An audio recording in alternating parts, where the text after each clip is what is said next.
Saudara-saudara, perbandingan antara Kristen dan Islam selama ini saya mempelajari dan saya teliti dengan baik sekali, jauh antara langit dan bumi. Islam mengajarkan kekerasan, boleh membunuh manusia lain karena perbedaan keyakinan, dan satu-satunya agama di dunia ini yang boleh berperang hanya Islam. Waqtuluhum haitsu taqiftumuhum wakhrujuhum min haitsu akhrajakum. Bunuhlah mereka di mana saja kamu jumpai mereka. Di ayat yang lain, surat At-Taubah ayat 29, qatilul ladzina la yu'minuna billahi wa bil yaumil akhir. Bunuhlah mereka yang tidak beriman kepada Allah dan Rasul. Mereka tidak beriman kepada hari kemudian. Mereka tidak beragama dengan agama Islam, tidak mengharamkan apa yang diharamkan oleh Allah dan Rasul, yaitu mereka yang diberi Alkitab.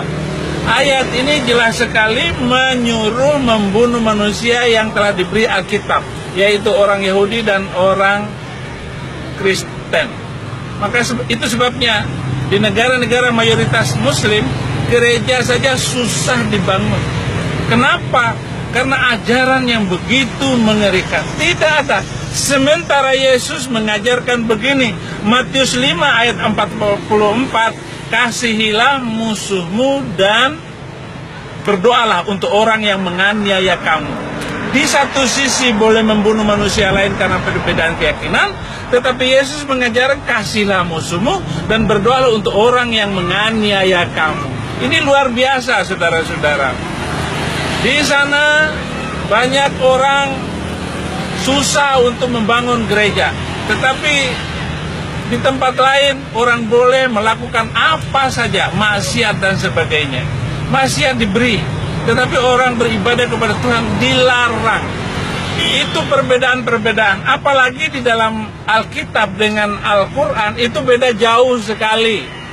Misalnya, Ibu Yesus Kristus dalam Al-Quran itu adalah Maryam, saudara Harun, kakaknya Musa. Bagaimana mungkin Al-Quran mengatakan seperti itu?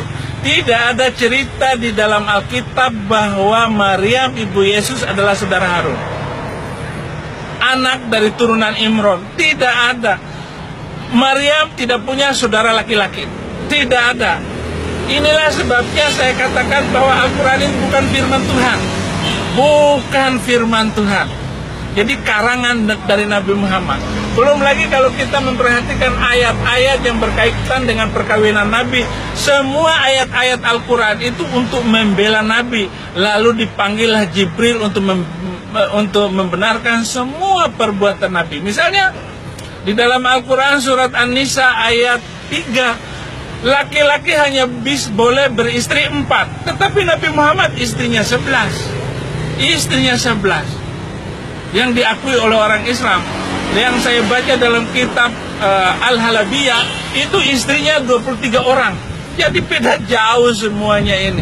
Nah, kalau ayat-ayat itu semuanya membenarkan perbuatan Nabi. Bagaimana Nabi menikah dengan Zainab binti Jahsy, menantunya sendiri, yaitu istri dari Zaid bin Haritha. Zaid bin Haritha, dia menikah dengan menantunya itu tanpa masa idah. Jadi tidak ada idah. Begitu diceraikan langsung menikah. Dalam ajaran Islam, laki-laki yang mengawini istri seseorang itu ada arba'ah ruku, arba'ah quru, 4 kali haid. Tetapi tanpa haid, itu dilewati semua, dilanggar semua.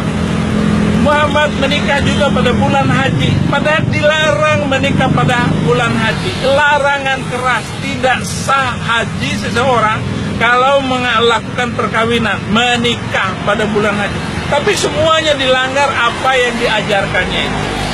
Nabi Muhammad tidur dengan Maria Kibti, menikah dengan Maria Kibti. Tetapi apa yang terjadi?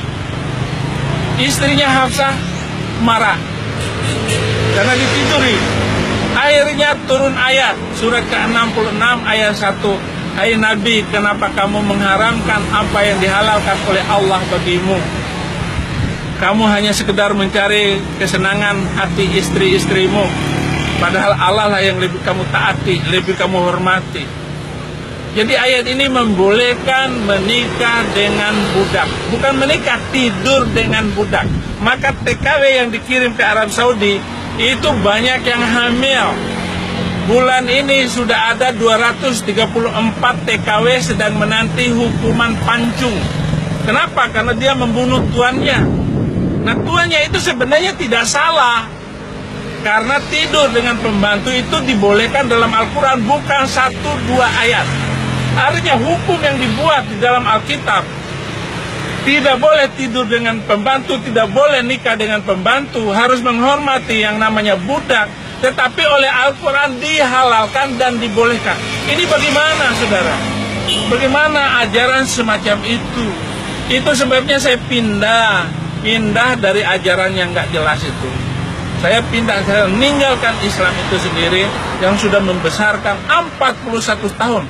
Saya percaya kepada Al-Quran dan kitab suci itu. Dan saya percaya, bahkan anak saya 3 orang itu saya kasih nama Fikri Khomeini, Saddam Hussein, Muammar Gaddafi. Kenapa? Karena begitu hebatnya iman saya kepada Islam, begitu fanatiknya saya menjadi orang Kristen Islam pada waktu itu. Nah, tapi sekarang bubar karena saya telah melakukan perbandingan antara Alkitab dengan Al-Quran.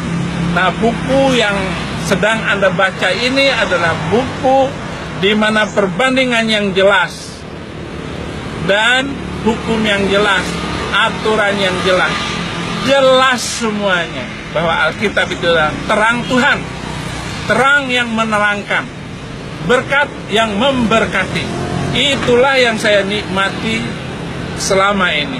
Dan saudara-saudara, kalau saudara membaca lagi buku ini, maka saya percayakan iman saudara. Saudara bisa baca, saudara bisa telaah lagi debat saya dengan kiai-kiai itu. Anda bisa baca lagi dan lihat notasi-notasi Alkitab yang saya tunjukkan dan notasi-notasi Al-Quran yang saya tunjukkan kepada saudara. Saudara bisa menilai sendiri, ambil keputusan sendiri. Karena kebenaran itu hanya satu, tidak mendua. Dan orang Islam, nenek moyang saya melarang saya baca Alkitab. Ternyata setelah saya baca Alkitab, saya terima Yesus menjadi orang Kristen. Saya percaya kalau semua orang Islam membaca Alkitab, mereka pasti memilih kebenaran, pasti memilih Yesus sebagai Tuhan dan Juru Selamat.